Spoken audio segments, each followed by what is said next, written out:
राजनाथ सिंह जी से मैं मुलाकात किया और चुनाव का समय, असम का चुनाव का समय माननीय हमारा सबका सम्मानीय राजनाथ सिंह जी ने असम में बहुत समय दिया, प्रसार किया।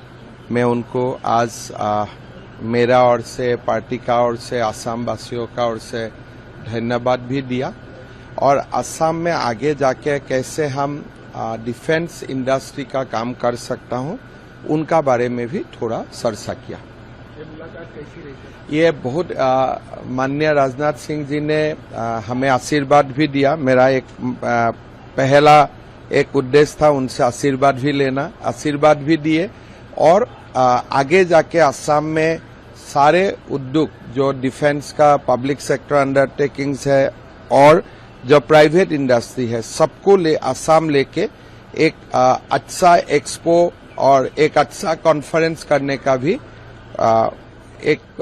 मुझे उन्होंने सुझाव दिया और उन्होंने अपना सहयोगिता करने का भी वादा किया है। तो हम आगे जाके उस दिशा में भी काम करूंगा।